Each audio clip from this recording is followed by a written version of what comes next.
공동기도 하시겠습니다. 함께 나눠드린 순서지 참고하시면 공동기도가 나와 있습니다. 우리 함께 공동기도 하시겠습니다. 연민과 은총이 한없고 오래 참으시며 자비가 크신 주님, 우리는 당신께 죄를 지었습니다. 크고 막중한 죄를 되풀이했습니다. 이제 당신께 남김없이 고백합니다. 변명 또한 하지 않겠습니다. 우리는 죄를 범했으나 당신께서는 마땅히 받아야 할 벌을 내리지 않으셨습니다. 주님의 크신 은혜 앞에서 우리가 더 무엇을 말할 수 있겠습니까? 우리가 저지른 일에 대하여 뭐라고 답할 수 있겠습니까? 우리에게는 변명의 여지가 없습니다. 다만 우리는 우리의 가슴을 칠 따름입니다. 당신께서는 우리를 진실하게 대하셨지만 우리는 이에 거짓과 악으로 답하였습니다. 이제 무엇이 우리의 소망입니까? 주님, 당신만이 우리의 소망이십니다. 모두를 사랑하시는 하나님, 우리가 기댈 곳은 오직 당신뿐입니다. 당신의 놀라운 자비를 우리에게 보이소서. 그리고 말씀하소서. 내 죄가 용서함을 받았다. 또한 말씀하소서. 내 은혜가 내게 족하다. 아멘. 우리 함께 1분간 침묵하시겠습니다.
오늘 함께 살피실 하나님의 말씀입니다. 사도행전 3장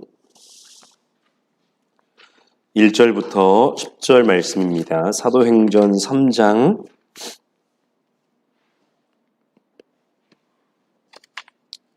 1절부터 10절까지를 제가 읽겠습니다.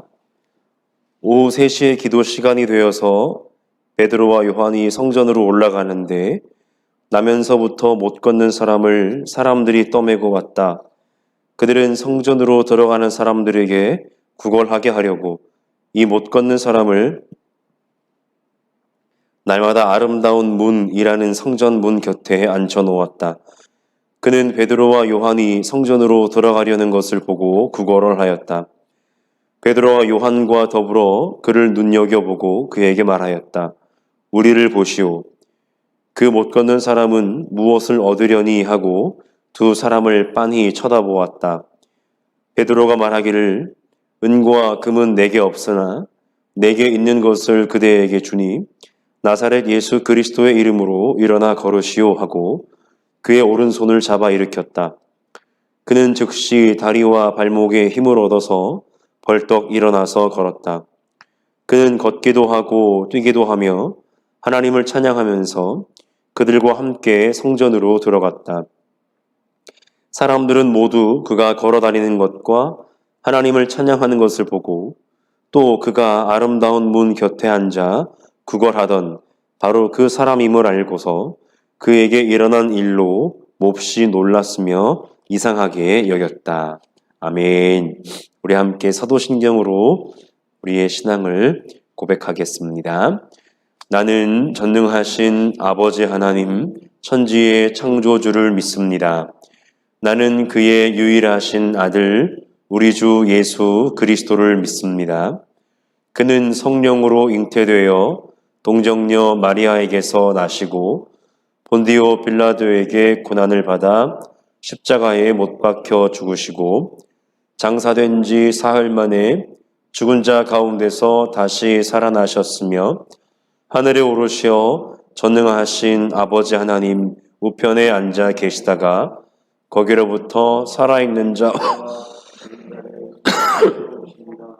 나는 성령을 믿으며 거룩한 공교회와 성도의 교제와 죄를 용서받는 것과 몸의 부활과 영생을 믿습니다.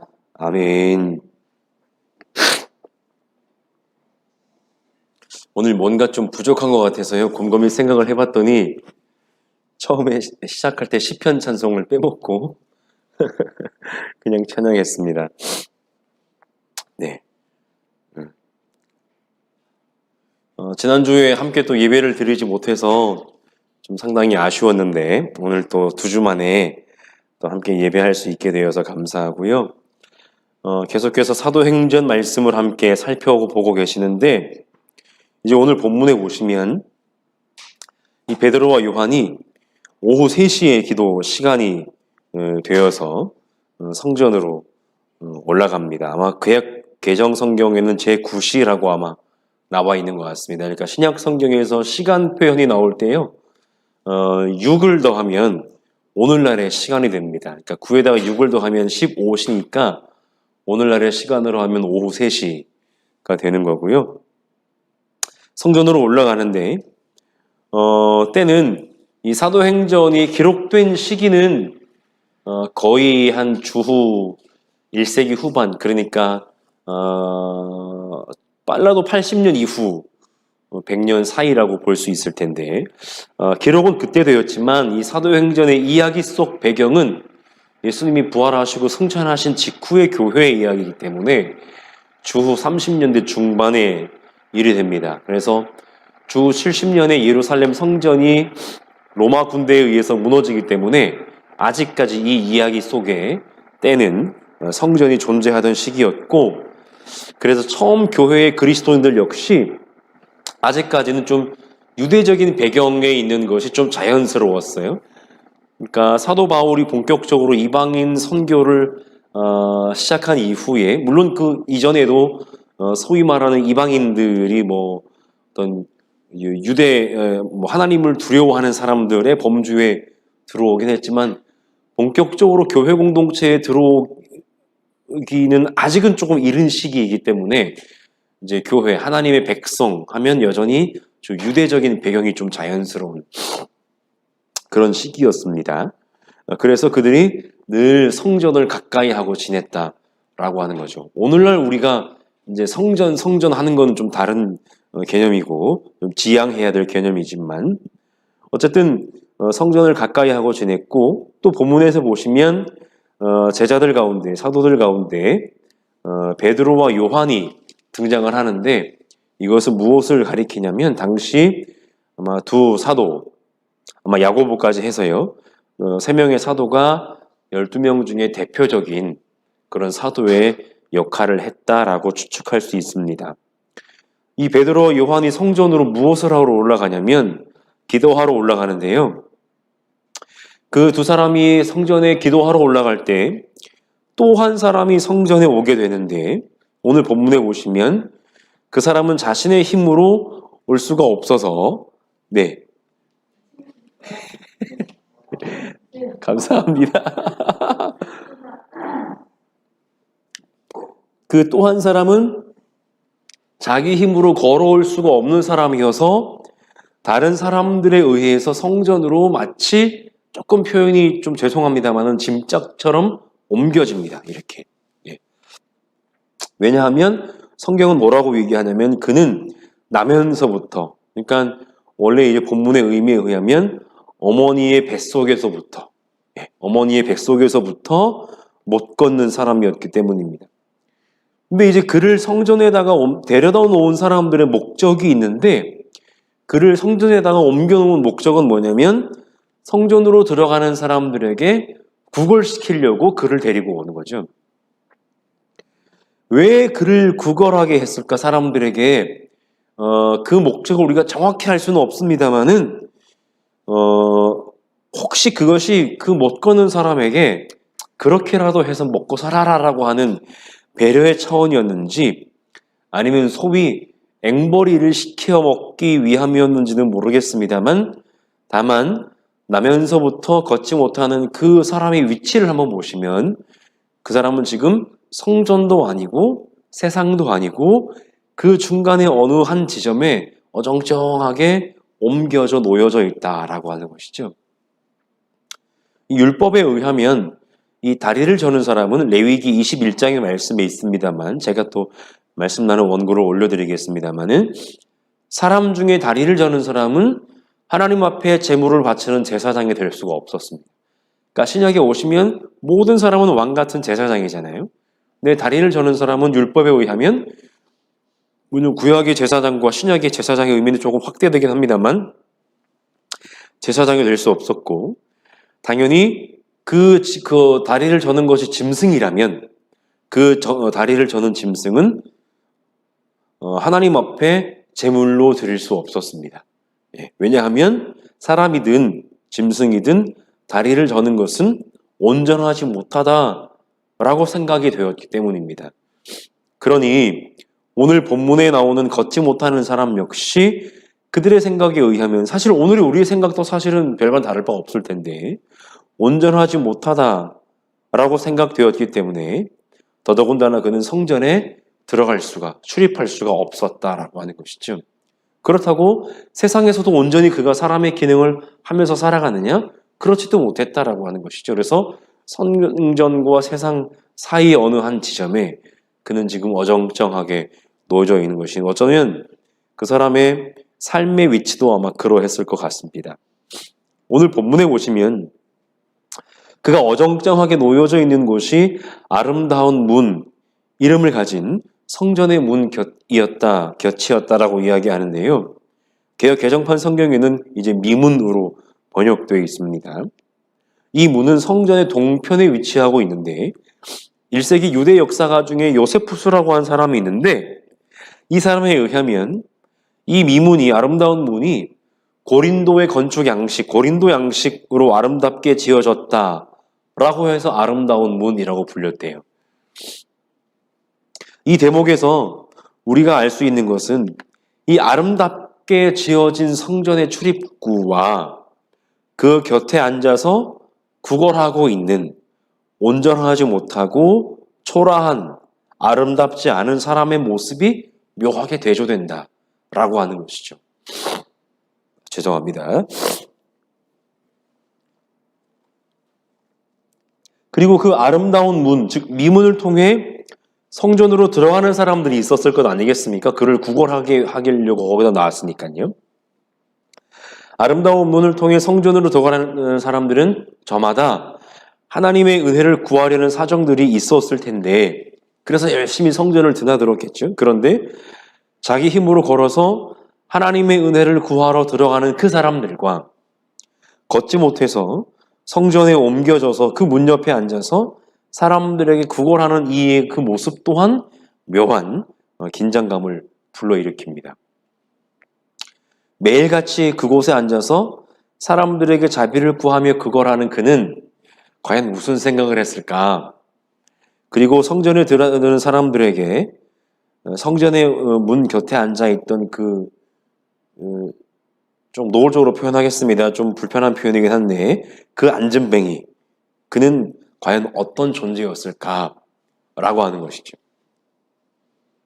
그날도 베드로 요한이 기도하러 들어가던 그날도 그는 여느 때와 같이 사람들에게 구걸을 하고 있었겠죠.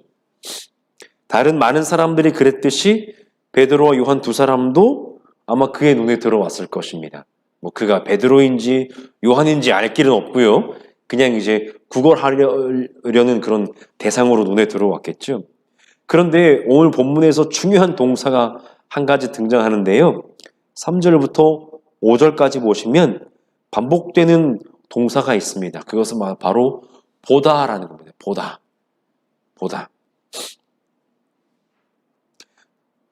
본문 3절에서 보시면 그 사람이 베드로와 요한을 보았다 라고 그렇게 얘기합니다.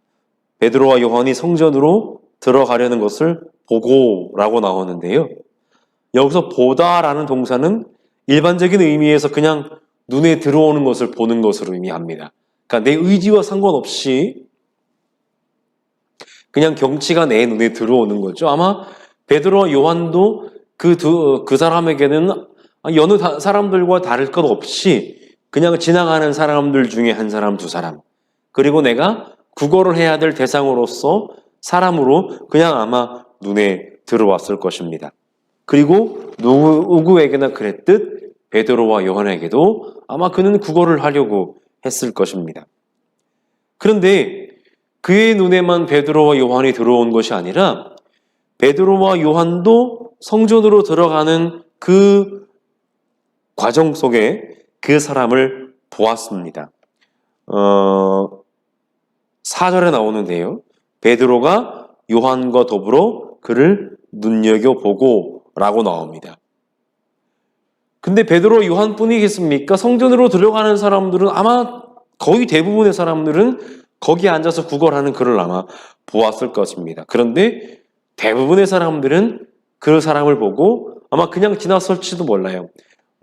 이제 적선을 하는 사람도 있었겠지만 대부분의 사람들은 아마 그를 보고 그냥 지나쳤을 것입니다. 그런데 우리말 세번역 성서 제가 방금 읽어드렸지만 베드로와 요한은 그 사람을 보고 그냥 지나치지 않고 눈여겨보았다 라고 그렇게 기록해 놓았습니다. 이 눈여겨보았다라는 단어가 사도행전 1장 10절에도 사용이 되는데요. 부활하신 주님이 하늘로 올라가시는 것을 제자들이 쳐다보았다라고 하는 대목에서 이 눈여겨보았다라는 단어가 똑같이 사용됩니다. 그러니까 이 쳐다보았다든지 아니면 눈여겨보았다든지 하는 것은 말 그대로 무언가 보는 대상을 특정해 놓고 응시했다라는 의미가 됩니다. 그러니까 처음에 그 사람에게는 베드로와 요한은 그냥 눈에 들어왔지만 베드로와 요한에게 그 사람은 응시의 대상이 되었다라고 하는 것이죠. 그의 곁을 지나던 성전에 드나드는 수많은 대부분의 사람들이 그를 그저 눈에 들어오는 여러 풍경 중에 하나로만 보고 스쳐 지나갔다면 베드로와 요한은 그를 다르게 응시하여 보았다라는 것입니다. 그렇게 구걸하던 그를 눈여겨본, 응시하여 본 베드로가 그에게 뭐라고 얘기하냐면 4절에 보시면 우리를 보시오 라고 얘기합니다. 우리를 보시오. 여기서는 또 다른 단어가 사용되는데 너무 많은 것들을 말씀드리긴 좀 복잡하니까요. 여기서 보라 라고 할 때 그 보다라고 하는 것은 마찬가지로 무언가를 집중해서 보는 것. 그러니까 지금까지 보다라고 하는 단어 그리고 하나 더 말씀드릴 4개의 단어가 다 다른 단어가 기록됐거든요. 우리를 집중해서 보시오 라고 그렇게 하는 요청입니다. 그렇게 자신들을 보라는 베드로의 말에 그 사람은 베드로와 요한을 이번에는 뭐라고 기록되어 있습니까? 5절 마지막에 보시면 두 사람을 빤히 쳐다보았다. 그러니까 이 보다라는 의미를 우리말로 번역하는 것도 힘들 것 같아요. 뭡니까? 눈여겨보다, 보시오, 빤히 쳐다보았다 라고 기록해 놓고 있는데 마찬가지로 마지막 빤히 쳐다보다라고 하는 단어 역시 무언가를 유심히 살펴본다 라는 의미를 가지고 있는데 이 마지막 4번째 빤히 쳐다보다라는 단어 역시 누가복음 14장 7절에서 똑같이 사용했는데 이렇게 이제 본문이 있습니다. 누가복음에는요. 바리새파 지도자 한 사람의 집에 예수님 초청을 받으셨거든요. 근데 예수님은 그 초청받은 자리에 앉아가지고 이렇게 주위를 좀 또 눈여겨보셨던 것 같아요. 그런데 보셨더니 초청받은 사람들이요. 하나같이 그 잔치 자리에서 윗자리를 골라 잡는 것을 보셨어요. 하나같이 그냥 다 윗자리, 조금 더 대접받는 자리로 앉으려고 하는 것을 이렇게 지켜보셨습니다. 여기서 보다라고 하는 단어가 오늘 4번째 빤히 쳐다보다라고 하는 단어와 똑같은 단어. 그러니까 무언가 좀 의미를 찾기 위해 혹은 뭔가 좀 주의 깊게 살펴보는 그런 의미를 가지고 있는 단어일 것입니다. 그래서 예수님이 누가복음에서 그 사람들이 윗자리에 앉는 것을 보시고 이제 낮은 자리에 앉을 것을 비유로 말씀을 하셨거든요. 여기서 예수님이 보셨다라는 단어가 오늘 본문 사도행전 3장 5절이죠. 그 사람이 베드로와 요한을 빤히 쳐다보았다라고 하는 단어와 동일한 단어입니다.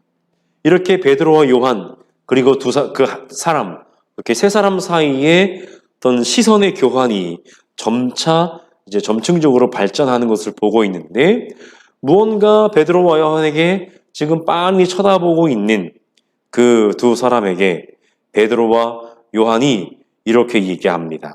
은과 금은 내게 없으나 내게 있는 것을 그대에게 주니 나사렛 예수 그리스도의 이름으로 일어나 걸으시오. 무언가 대화가 오고 가는 사이에 그 사람은 베드로와 요한이 자기에게 무언가 줄까? 그들에게 무언가를 얻을까? 아마 당연히 생각을 했겠죠? 그 생각을 하는 그 사람에게 베드로가 지금 이 얘기를 하는 겁니다. 은과 금은 내게 없지만 나에게 있는 것을 당신에게 줍니다. 나사렛 예수 그리스도의 이름으로 일어나 걸으십시오. 그리고 그 사람을 잡아서 일으키죠. 그런데 신기하게도 앉아있던 그가 즉시 다리와 발목에 힘을 얻어서 일어날 뿐 아니라 걷기도 하고 심지어 뛰기도 합니다.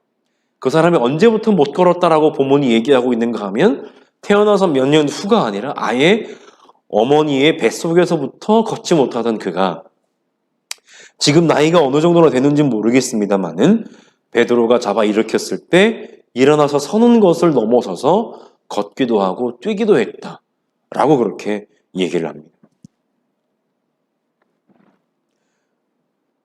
본문이 왜 베드로가 앉아있던 마치 뭐라고 얘기될까요? 이 단어가 왜 여기서 사용되는지 아마 좀 짐작을 가능하게 해주는데 어머니의 뱃속에서부터 걷지 못하던 사람이 순식간에 뛰기도 했다라고 하는 것은 마치 죽은 사람이 살아난 것과 진배 없는 기적이라고 얘기하는 것일 수도 있습니다. 뭐냐면 베드로가 그 사람을 잡아 일으켰다라고 할 때요. 이 일으키다라고 하는 단어가 어디에서 똑같이 사용되냐면 예수님의 부활을 가리키는 단어이기도 하다라고 하는 거죠. 사도행전 3장 15절에 보시면 하나님께서는 그를 죽은 사람들 가운데서 살리셨다라고 기록하고 있는데 이 살리다라고 하는 단어가 베드로가 그 사람을 잡아 일으켰다라고 하는 단어와 똑같은 단어가 사용되어 있습니다. 그러니까 본문이 말하고자 하는 바는 무엇인가요? 평생을 서지 못하고 앉아서 구걸하던 그를 일으킨 것은 인간 베드로가 내민 손이 아니라 죽음에서 부활하신 주님, 나사렛 예수 그리스도의 능력이 그를 일으켰다라고 하는 것이죠. 그래서 마치 죽은 사람이 부활하는 것과 동일한 수준의 기적이 그의 삶에 일어났다라고 하는 것입니다. 그런데 더 나아가서요. 본문은 그가 일어나 걷고 뛰는 것으로 이야기를 끝내지 않고 그가 뭐로 합니까? 하나님을 찬양하면서 베드로와 요한과 함께 어디로 들어갑니까? 성전으로 들어갑니다. 처음에 제가 말씀드렸던 것처럼 걷지 못하는 사람은 온전하지 못한 사람이기 때문에 제사장이 될 수가 없고 사실은 성전에 들어가는 것도 불결하기 때문에 차단당했던 불가능했던 존재가 바로 걷지 못하던 사람이었어요. 그러니까 오늘의 우리식으로 표현하자면 하나님의 은혜를 받고 싶어도 그 당시에는 이제 물론 하나님은 성전 밖에도 계시지만 성전 안에 들어가는 것 자체가 은혜이기 때문에 하나님의 은혜를 받고 싶어도 하나님의 은혜를 받지 못하는 삶을 평생 살아온 그가 이제 일어나 걷고 뛰기도 하고 하나님을 찬양하기도 하고 이제 걸을 수 있는 사람이 되었기 때문에 성전 안에 들어가서 하나님의 은혜를 마음껏 구할 수 있게 되었다라고 하는 것입니다. 그리고 성전 문 곁에 앉아서 사람들에게 구걸하던 그의 그 입이 이제는 하나님을 찬양하는 입으로 바뀌게 되었다라고 하는 것입니다. 오늘 본문의 마지막 본문은 반응입니다. 사람들은 그에게 일어난 일로 몹시 놀랐고 이상하게 여겼습니다. 여기서 놀라움과 이상하게 여김은 업신여김의 의미가 아니고요.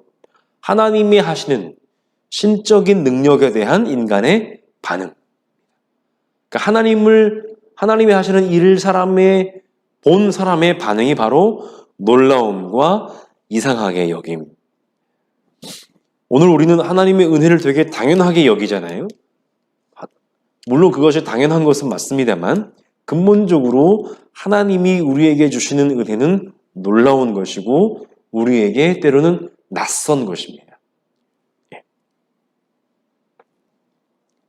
그래서 새번역 성경이 이상하게 여겼다라고 옮긴 대목을 우리가 업신여기는 표현이나 혹은 부정적인 의미로 이해할 필요는 없습니다. 그래서 공동번역 개정판 성경은 이 구절을 어떻게 옮겼냐면은 또 그 사람이 바로 성전의 아름다운 문 곁에 앉아 구걸하던 안전뱅이라는 것을 알고 그에게 일어난 일에 몹시 놀라서 어리둥절해졌다라고 공동번역 성경은 번역을 하고 있습니다. 어떤 면에서 오늘날 교회 공동체에게 필요한 것은 이런 의미에서의 놀라움과 어리둥절함은 아닐까라고 생각을 해봅니다. 오늘 우리에게 하나님의 은혜는 너무 당연한 거예요. 너무 당연하다 보니까 하나님이 우리에게 은혜를 주셔도 놀라거나 어리둥절해하지 않습니다. 오히려 이것밖에 못 주냐고 하나님을 타박해요. 하나님 이것밖에 안 됩니까? 나에게 주실 은혜가? 이렇게 하나님을 타박하죠. 그런데 여러분 우리가 오늘 본문의 이 사람의 입장에서 한번 생각을 해보면 우리가 일어나 서 있는 것도 은혜고 걸을 수 있는 것도 은혜고 뛸 수 있는 것도 은혜고 하나님 앞에 나와서 교회당에 나와서 예배할 수 있는 것도 놀라운 은혜입니다. 그러한 은혜에 대한 고백이 오늘날 교회들에게 필연적으로 회복되어야 할 하나님의 은혜에 대한 자세입니다. 그렇게 생각해 보면 오늘날 교회들이 정말로 이 땅에서 하나님이 하시는 일들에 대한 관심이 과연 있을까? 그것에 대한 어떤 정말 사모함이 있을까 싶은 마음이 물론 저부터도요 들기도 합니다. 말씀 나눔을 이제 결론을 맺겠습니다. 오늘 본문은요 교회가 해야 할 일이 무엇인지를 잘 보여주는 그런 본문입니다. 뭐냐면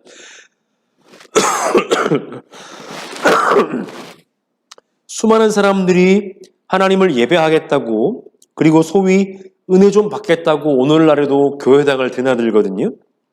그런데 그들이 드나드는 교회당과 세상의 경계에는 사람들에게라도 호의 좀 얻어 구걸하며 사는 연약한 이웃들이 있습니다. 마치 오늘 본문에 그 못 걷는 사람처럼.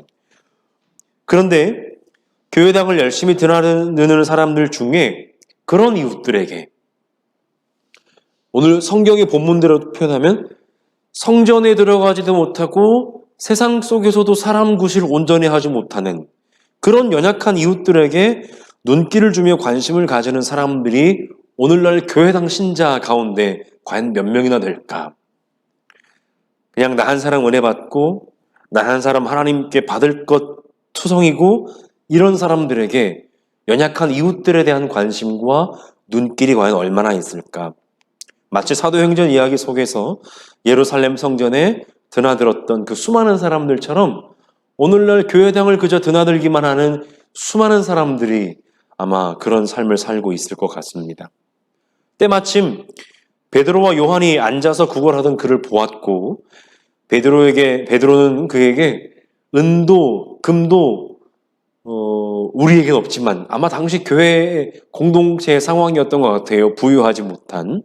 그러나 무엇보다 그의 삶을 구원하는 그 무언가가 필요하다고 베드로와 요한은 생각하고 믿었습니다. 그것은 바로 그를 구원할 힘은 오직 나사렛 예수 그리스도의 이름이었다라고 하는 것입니다. 은 몇 푼, 금 몇 푼 쥐어주면 그가 며칠 편하게 살 수 있을지는 모르겠으나 그의 평생의 삶을 구원할 힘은 그 재물에는 없다라고 하는 것이죠. 하나님이 죽음에서 일으키신 그 예수의 이름으로 베드로도 그의 손을 잡아 일으켰습니다. 하나님이 예수를 죽음에서 일으키셨던 것처럼 베드로의 손을 통해 어머니의 뱃속에서부터 평생을 앉아 구걸하던 그를 일으켜 세우셨다라고 하는 것이죠.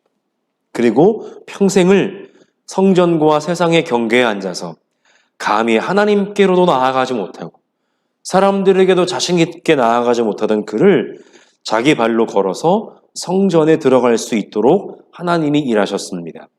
이 모든 과정이 그것을 지켜보는 사람들을 놀라고 어리둥절하게 만들었습니다.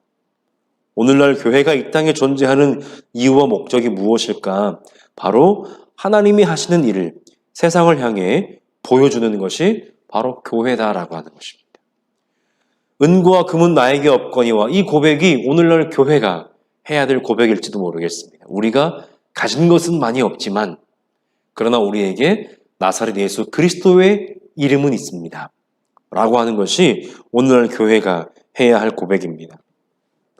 오늘날 교회가 마치 초대교회 당시 예루살렘 성전처럼 건물만 화려하게 세워져 있을 뿐 평생을 앉아서 구걸하던 그 한 사람을 일으켜 걷고 뛰게 하는 능력, 그리고 하나님을 만나는 기쁨을 알게 하는 능력을 상실해버린 교회 건물 껍데기만 남은 공동체는 아닐까.